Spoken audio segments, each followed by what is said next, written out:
बंदों गुरुपद कंज कृपा सिंधु नर रूप हरि महामोहतम पुंज जासु वचन रवि कर निकर श्रद्धेय महानुभावों।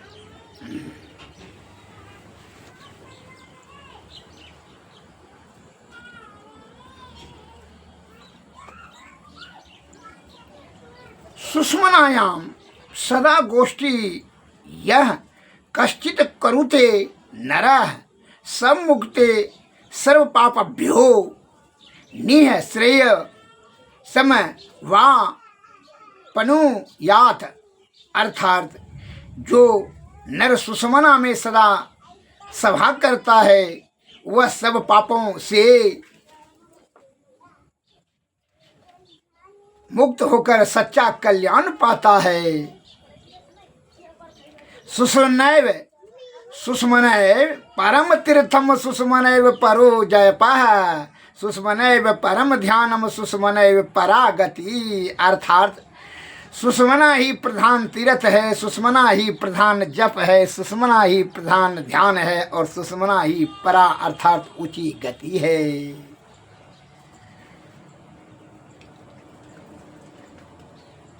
इसलिए संत महात्मा लोग कहते हैं तो सुषमना बहुत से सज्जन नहीं समझेंगे सुषमना नाड़ी कहाँ है। तो लोकल और देहाती भाषा में मैं समझा रहा हूँ, बता रहा हूँ, ज़्यादातर श्रवण करें। जब आप दोनों आंख के पट को बंद करते हैं और ध्यान यहाँ पर केंद्र दोनों भवों के बीच में अज्ञात चक्र यहीं पर है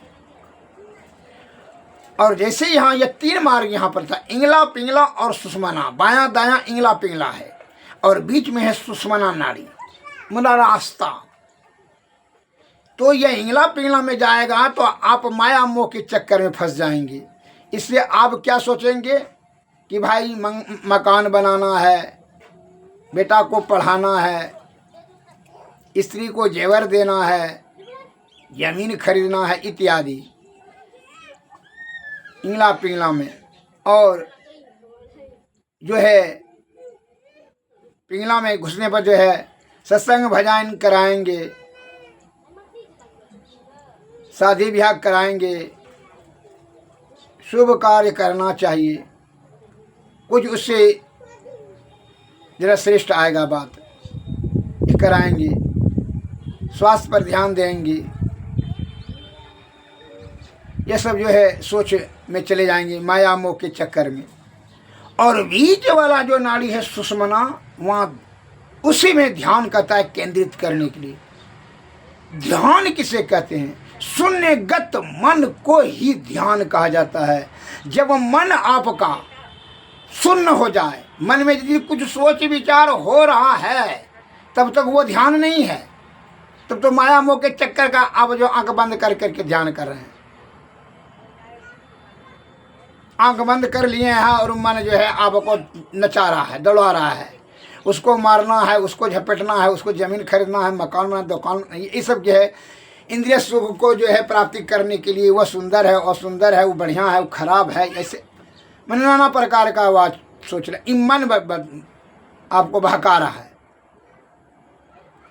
तो समझ लिया आप इंगला पिंगला में है।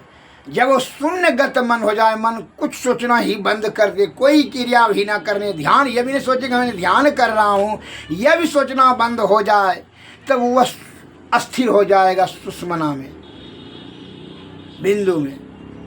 और जब प्रणव बिंदु में अस्थिर हो जाएगा तो सुषमना नाड़ी में ऊपर की ओर बढ़ेगा। तब अंधकार पार कर करके अंधकार और प्रकाश और ज्योति शब्द मंडल तीनों पर्दों के पार हुआ सूरत ध्यान जब अनहद में चला जाएगा तो क्या होगा? स्वयं भू शब्द प्राप्त होने लगेगा, वहाँ स्वयं शब्द उत्पन्न होने लगेगा, ओम ओम ओम करके। जब यह ओंकार की ध्वनि उत्पन्न हो जाएगी तो वह जो है क्षीण कभी नहीं होगा। और ओंकार ध्वनि उत्पन्न हो जाएगा तो वही ध्वनि में जो ज्योति, उस ध्वनि में, उस शब्द में जो ज्योति होती है, उस शब्द में जो ध्वनि होती है और ध्वनि में जो ज्योति होती है, वही ज्योति में मन छिन्न हो जाएगा, लय हो जाएगा, मन नष्ट हो जाएगा। तब वहाँ क्या मिलेगा, तब उसके बाद सार शब्द मिलेगा, और सार शब्द से तब निःशब्द में, तो ब्रह्म में चला जाएगा। उसी को कहता है मुक्ति। फिर मरने और जीने और जन्म जन्मांतर के चक्कर से आप मुक्त हो गए, फिर जीने और मरने का झंझट ही समाप्त हो गया। समझ लीजिए यह जीव आत्मा परम आत्मा में लीन हो गया, फिर वह परमात्मा हो गया। और जब तक वहां नहीं जाएगा, ये सुषुम्ना नाड़ी में जाने के बाद ही ये तीनों पर्दों के पार जाया जा सकता है। इसलिए कहता है सुषुम्ना ही पहले, रास्ता जब सही मिलेगा तो मंजिल मिलेगा, और जब रास्ता ही नहीं सही मिलेगा, इसलिए सुषुम्ना में जाएंगे तो वही अनहद नाद, अनहद शब्द को जो वही नाद कहते हैं, नाद ध्यान, नाद से ही तो नाद ही है, नाद में ही सार शब्द मिलेगा, और सार शब्द जो है समझिए वह परागति, वह परम गति है।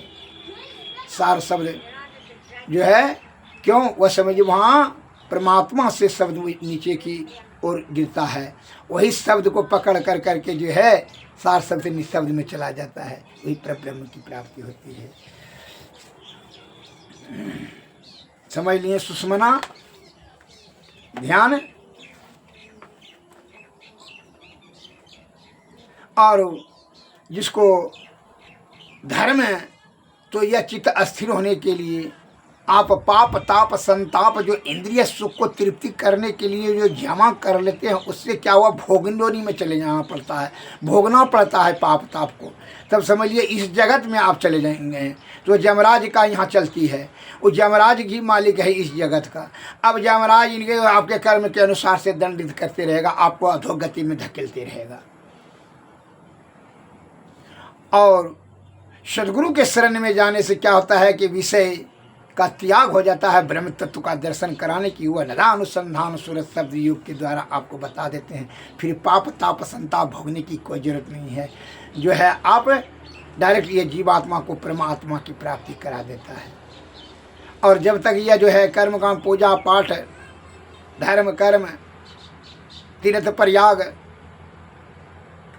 मंदिर मस्जिद काष्ठ में पत्थर में मणि में हीरा में पूज पाज करते हैं, तो ये सब क्या हुआ कि आप धर्म कांड कर्म कांड के चक्कर में फंस गए। तो इसके अनुसार से आप की परम गति नहीं हो सकती है। अवसर मिलेगा, धर्म की पूंजी रहेगा तो आपको मनुष्य जोनि प्राप्त होगा, पुनः फिर आपको अवसर दिया जाएगा। एक मैं उदाहरण देता हूँ कि परम धर्म बढ़िया धर्म के लिए सबसे क्या गया, इसलिए संत महात्मा लोग कहते हैं परहित सरिस धर्म नहीं भाई, पर पीड़ा शम नहीं अधिमाई। परमार्थ भाव से निस्वार्थ भाव से जिसका निष्कपट होकर के जिसका सेवा किया जाए, उससे बड़ा कोई धर्म नहीं है। आपको बहुत धनवान हैं, आप किसी को धन से मदद किया दिए, फिर वो पैसा दे देगा तो असूल हो जाएगा, लेकिन निष्कपट और निस्वार्थ भाव से जो आपका सेवा किया, वो सबसे बड़ा धर्म होता है। कैसे? और धर्म पूंजी जमा करने के लिए बहुत से पाखंडी आडंबर धूर्तबाजी चालाकी करता है, छल कपट परपंच से धन जमा करता है, वह दान पंसल्ला कर रहा है, दान दे रहा है, भूखे को भोजन करा रहा है, उससे धर्म नहीं होता है। वो तो समझ रहे हैं क्या पखंड कर रहे हैं, अपने दुर्गुण को छिपाने की कुचेष्टा कर रहे हैं। तब तो ऐसे अगर यदि पाखंडी सबको स्वर्ग लोग और जो मुक्ति होने लगे, तो सभी धनी लोग ही सबसे बड़ा धर्मात्मा हो जाएगा, और उसी को स्वर्ग लोग जो है उसके रिजर्वेशन कोटा में चला जाएगा। तब तो निर्धन सबको जो है ना मुक्ति होगा नहीं, लेकिन ऐसा नहीं है। ब्रह्म प्राप्ति करने में चूंकि अंतर्जामी अंतःकरण में ही जो है छल कपट और परपंच सभी जो है आपको निषिजन आपका आत्मा ही हो जाता है, यहाँ आत्मा से करता है।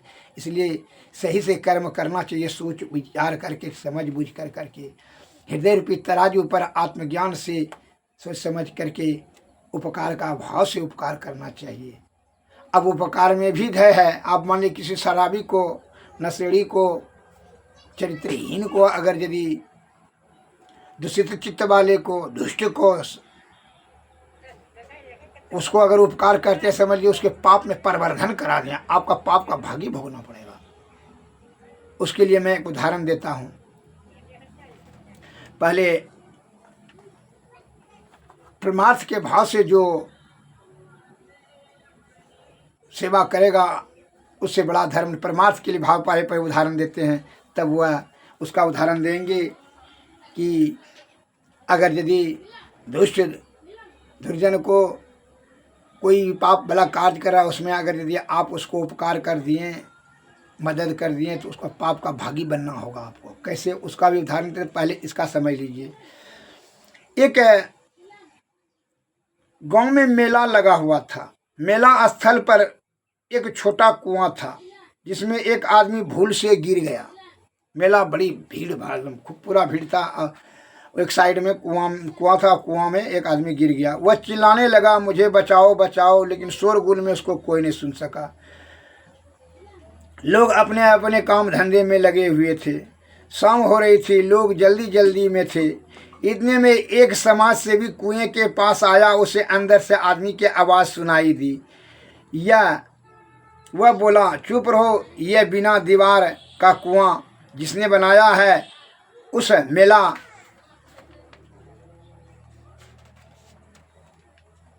अधिकारी के खिलाफ कार्रवाई करूंगा। दीवार सही होता तो तू क्यों गिरता? सबूत के साथ मैं पूरे प्रशासन को हिला कर रख दूंगा। यह कहते हुए वह आगे चल दिया।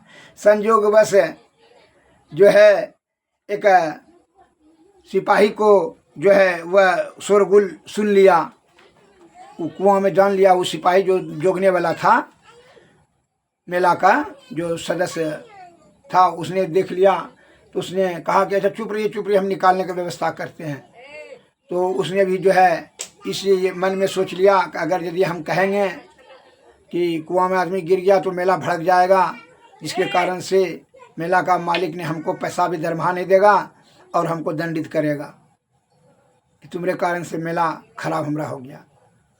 सभी आदमी इसी में लग जाएगा और हमको दंडित कर देगा और दरमाहा भी नहीं देगा। वो चुपचाप जो है वह चल दिया, नहीं देखने का स्वांग करते हुए, नाटक करते हुए।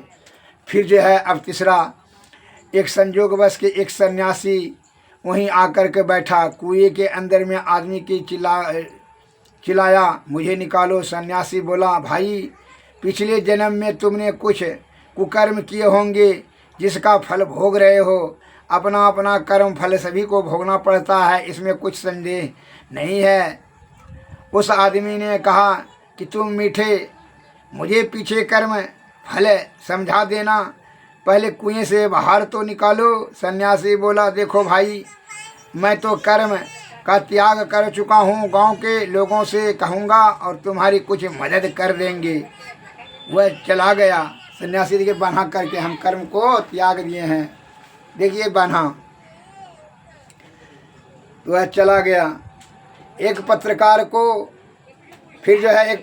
को किसी तरह पता चल गया कि कुएं में कोई गिर गया है। वह यह सोचते हुए जल्दी जल्दी वहां पहुंचा कि आज कुछ मुख्य समाचार मुझे मिल गया है। कुएं के अंदर से आवाज़ आई, मुझे बचाओ, निकालो भाई। पत्रकार ने कहा, ठीक है भाई, मैं लोगों को बुलाता हूँ, पहले मुझे चित्र लेने दो, फिर तुम अपना नाम पता बता लाओ। इसमें कितने बजे गिरे हो, कैसे गिरे हो, अंदर में तुमको कैसा महसूस हो रहा है? कुएं में गिरे आदमी ने कहा, तुम भी आकर के गिर जाओ, तब पता चलेगा कैसा लगता है। इतने में वह पूछताछ करने लगा। पत्रकार अपना बड़ा प्रशंसा प्राप्त करने के लिए सुर्खी बनाने लगा पेपर में देने के लिए। इस कहते हुए जो है वह फोटो लेकर के चल दिया। अब एक क्या हुआ, एक धोती पहने हुए देहात से किसान आया, आधा से अधिक उम्र का प्रौढ़ावस्था वाला। उसने उस जगह पानी पीने के लिए गया, कुआं में आवाज़ सुना, बोलते बोलते उसका गला बैठ गया था। धीरे से आवाज़ सा सुना, जैसे बाल्टी डाला, वह बाल्टी पकड़ लिया, जान लिया कि जो है आवाज़ सुनगा, गौर से सुना, देखा कि एक आदमी है। कहा भाई निकालो, अब तो हमारा मृत्यु निश्चित हैगा। उसने उस रस्सी को जो खम्भे से बांध दिया और कहा कि इसको कस के पकड़ रहो। उसने जो है अपना धोती थी समेट करके पूरा बल लगा करके उसको खींच करके आदमी को जो है वह अपना धोती में मिला कर, रस्सी में मिला करके उसको खींचा और उन आदमी को निकाल दिया। किसान बाहर निकाला, आदमी अधमरवा हो गया था। उसने आदमी ने किसान के पैर पकड़ लिए और कहा भाई तू ही सच्चा धार्मिक है, सच्चा समाज सुधारक है, किसी ने मेरी मदद नहीं की, सब अपना गीत गा करके चले गए। किसान बोला भैया मैं समाज सुधार तो जानता नहीं, पर यह जानता हूँ राम जी के जीवों पर जो दया करता है राम जी उस पर दया करते हैं। तुलसीदास जी ने कहा है परित तरित धर्म नहीं भाई, पर पीड़ा शम नहीं अधिमाई। श्री सद्गुरु महाराज की जय। यह निस्वार्थ भाव से जो सेवा करता है वही सबसे बड़ा धर्मात्मा है। आडंबर और पाखंड करने से कुछ नहीं होता है। दिन भर छल कपट परपंच आडंबर पाखंड से धन जमा कर लेगा और करेगा तीर्थ प्रयाग आडंबर करेगा, बहुत जीड़ जाड़ झोल झाल झटका देगा, उससे क्या होगा? धर्मात्मा हो जाएगा। कुछ धर्म अपना वह बड़ा प्राप्त करने के लिए ही जो है इस प्रकार का आडंबर और पाखंडी करता है। यह तो मैंने आपको सच्चा परमार्थ भाव से जो सेवा करता है वही सबसे बड़ा धार्मिक है। ये तो मैं इसका उदाहरण दिया। और गलत यदि आप बिना सोचे समझे हुए दुष्ट दुर्जन का करेंगे सहायता तो वह पाप का कैसे भागी होता। मैं उसका उदाहरण देता हूँ। एक सदन कसाई था, वह इस जन्म में जब गया एक रात हुई जा रहा था, जो है वह संन्यास ग्रहण कर लिया था, ईश्वर का भजन करते फिरता था। वह जब गया रात को, शाम को 8, 9, 10 बजे रात बज गया। सोचा कि रहेंगे कहाँ। एक दरवाजे पर आवाज़ दिया, दरवाज़ा ठोका तो उधर से एक स्त्री निकली। स्त्री ने उसको नीचे उस ऊपर देख करके कहा क्या बात है? तो उसने कहा माता हमको ठहरने के लिए रात भर का आश्रय देने का कृपा करें। वह औरत चरित्रहीन थी, उसने उसको देखा, वह जो है कामासक्त हो गई और उस पर वह मोहित हो गई। कहा हाँ ठीक है, मैं तुमको रात भर क्या ज़िंदगी भर मैं ठहरा सकता हूँ, आइए। उसको ले गया भीतर और उसके पति थे सोया हुआ। कहा कि तुम जो है हमको बहुत अच्छा लगते हो, इसलिए मैं तुमसे प्रेम करना चाहती हूँ। कहा माता ये क्या बात बोलती हो, हम ये सब काम नहीं करते हैं, हम संन्यास ग्रहण कर चुके हैं। कहा हमारा बात मान लो। उधर उसके पति की तरफ देखा, कहा इसमें बाधा क्या है। उसको गला सा निकाला, वो औरत ने उस पति को काट दिया, 2 खंड कर दिया, गला काट दिया और बोली ठीक है अब बाधा ख़त्म हो गया, अब जो है इसको हम कह देंगे कि रात में कोई बदमाश आया, इसको काट के भाग गया, अब हमसे प्रेम करो। जिसको काम वासना चढ़ जाता है वह उसका बुद्धि शून्य हो जाता है, समझ लीजिए। काम में जिसको कामांध कहा जाता है, कामी सबसे अधिक कामी, लोभी, लंपट, लालची, वह ज्ञान का अकल का अंधा हो जाता है। वह अकल का प्रयोग कभी नहीं करता है, का अकल उसका शून्य स्थिति में चली जाती है काम वासना सवार होने पर। उसी प्रकार वो स्त्री को काम वासना सवार होने पर जो है उसका अकल शून्य हो गई। उसने अपने पति का ही 2 खंड कर दिया, मार दिया और उसको कहने लगा प्रेम करो। वो कहने लगा सदन कसाई कि भाई हम ऐसा नहीं कर सकते, हम कल के नहीं करोगे तो तुम्ही को हम फंसा देंगे, गांव वाले को कह देंगे कि इसने आकर के हमारे पति को गला काट दिया। कहा तुमको जो करना है करो, हम लेकिन तुम्हारे साथ में प्रेम नहीं कर सकते हैं, हम संन्यास ग्रहण कर लिए हैं। उसने नहीं माना, बस उसने शोर कर दिया। गांव वाले आया, पकड़ करके उसको जो है हाथ काट दिया। गांव वाले को कहा हमारे पति को देखिए इसने गला काट दिया। गांव वाले ने, भीड़ तो अंधी होती है, उन्होंने गांव वाले ने कहा कि इसका पति का हत्या कर दिया और इसका इज्जत लूटना चाह रहा था, इसको जो है हाथ काट। गांव वाले मिल करके इसका हाथ काट दिया और कहा, मारते हुए भगा दिया कि जाओ भागो। वह रोते बिलखते हुए जा रहा था। रास्ते में सोचते जा रहा था, भगवान मैंने तो इस जन्म में कोई पाप नहीं किया। एक मंदिर में जा कर के वो सो गया। सपना में देखा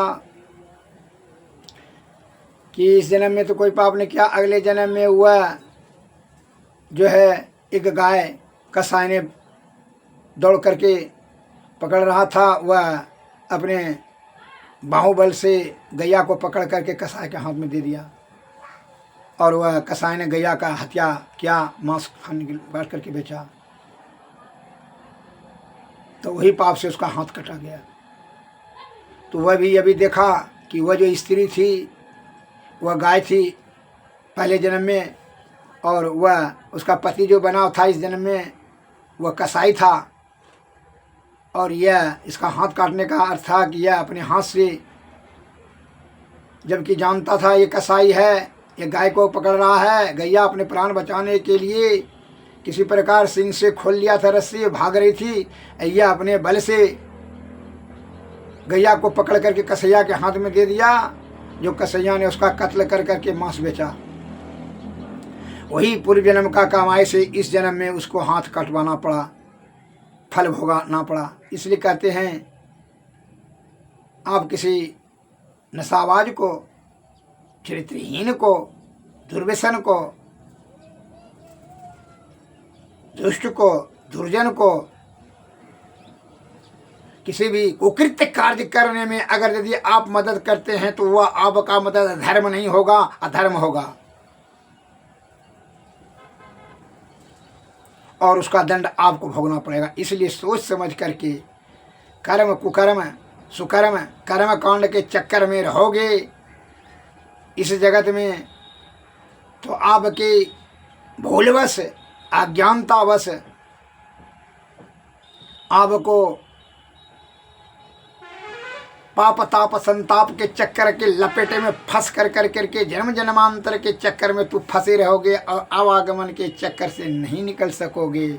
इसलिए कहते हैं इससे छुटकारा पाने के लिए श्री सद्गुरु के चरण में चले जाओ। कहा विषय बड़ा बलवती होता है। और तुम जो विचार कर रहे हो कि हम, जो तुम्हारा साथी अगर अपराधी है, तुम्हारा मित्र अपराधी है, तो उसका अपराध छिपाने में तुम मदद करेगा तो उसका भी पाप तुमको भोगना पड़ेगा। इसीलिए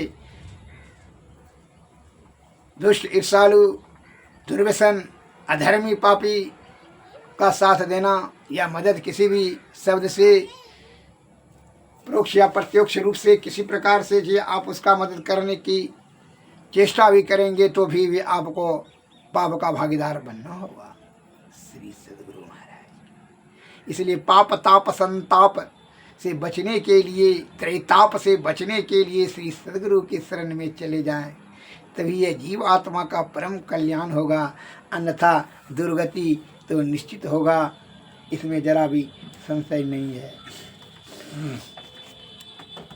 इसलिए कहा विषय वासना छूटत न मन से, नाहक नर बैराग्य करे। जल बिच मीन बझे बंसी में, जीव के कारण प्राण हरे। रूप रस गंध शब्द स्पर्श, यह मन और अहंकार, यह 5 7 मन मालिक है, मल है ज्ञान इंद्रिय का। यह विषय की ओर हमेशा लेकर जाकर का उसको फंसाते रहेगा और तो विषय के लपेटे में आकर के पाप ताप के चक्कर में फंस कर करके क्या होगा, विषय से आसक्ति हो जाएगी और उस आसक्ति को भोग योनि में भोगते रहेगा। और नाना प्रकार का दुख ये जीवात्मा को होते रहेगा।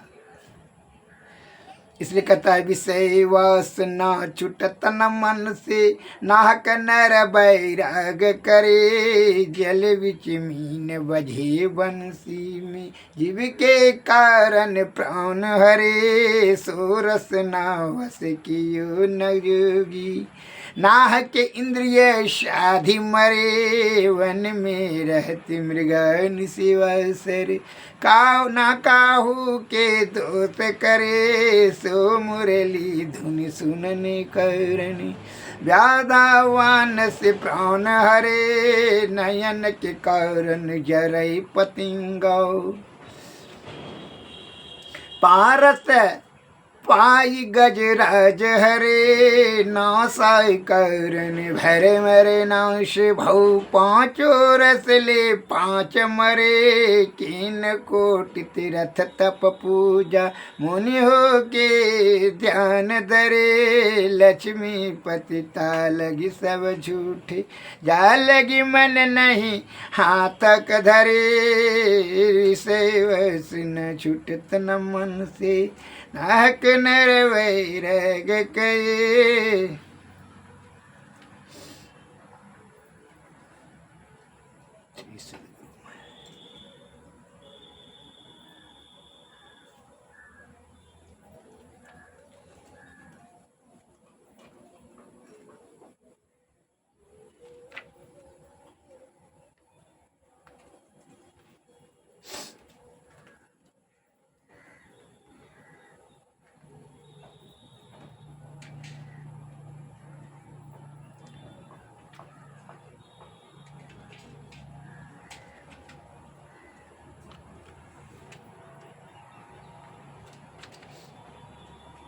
साधु भाई इसलिए कहते हैं संत महात्मा लोग, जीते जी ही जीव आत्मा का इंद्रिय सुख को परित्याग कर दो। इंद्रिय सुख के फेर को तृप्ति को, तृष्णा को तृप्ति मिलता है? कभी कभी नहीं मिलेगा।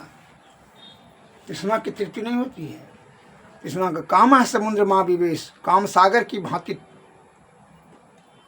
अतृप्त है। इसका ज्यों ज्यों पूर्ति करते तो इसमें कोलाहल होते चला जाएगा। तृष्णा कभी शांत नहीं होगा। इंद्रिय सुख को परित्याग कर करके जीवात्मा का कल्याण करने के लिए संत महात्मा लोग बताते हैं, भाई जीते जी ही यह तीनों पर्दों के अंधकार प्रकाश और शब्द मंडल के पार ध्यान अवस्था सुरत शब्द योग के द्वारा जो है तीनों पर्दों के पार सार शब्द को प्राप्त करके ब्रह्म की प्राप्ति कर लो, तभी जीवात्मा का परम कल्याण होगा। अन्यथा जन्म मरण के चक्कर में फंस करके आवागमन में नाना प्रकार को दुख को भोगने। इसलिए कहता है साधु भाई जीवत ही करुआ सा, साधु भाई जीवत ही करुआ सा, साधु भाई जीवत ही करुआ सा, जियत कर्म की जीवत तम जय, जीवत बूझै जीवत मुक्ति गढ़वास, साधु भाई जीवत ही करुआस, जियत कर्म की फांस न काटी, मुए मुक्ति की आस, साधु भाई जीवत ही करुआस, तन छूटे निज जीव मिलन कहा तू है, सो सब झूठी आसो, अब मिला सो तब मिलेगा, नहीं तो जमपुर वास, साधु भाई जीवत ही करुआस, दूर दूर ढूंढे मन लोभी, मिटे न गर्भत रस, सात संत की करे न बंदगी, कटे कर्म की फास, साधु भाई जीवत ही करुआस, सत गहे सतगुरु को चिन्हे, सत नाम है विश्वास, कहे कबीर अधन हितकारी, हम साधन के दास, साधु भाई जीवत ही करुआस, जीवत समझै जीवत बूझै, जीवत मुक्ति गढ़वास, साधु भाई जीवत ही करुआस। श्री सद्गुरु महाराज की जय। इसलिए संत महात्मा लोग बताते हैं गुरु भक्ति की महिमा पर, बिना गुरु के, सदगुरु के शरण में जाए हुए आपको कैसे विषय का त्याग कर सकोगे, कैसे ब्रह्म की प्राप्ति करोगे। बिना सदगुरु की कृपा से ब्रह्म त्याग, विषय त्याग और ब्रह्म तत्व का दर्शन सहज अवस्था अत्यंत दुर्लभ है। अतः सदगुरु के शरण में जाएं, उनकी कृपा से ही आप जुक्ति जानेंगे, जुक्ति से भक्ति, भक्ति से। इसलिए संत वाणी में आया है, गुरु भक्ति की महिमा या पार गुरा क्या जानी, गुरु की भक्ति अति है जीनी, जैसे मकरी की है तार। गुरु भक्ति की महिमा या पार गुरा क्या जानी, भवजल नदियाँ गम वह धरवा, इसमें 84 की धार।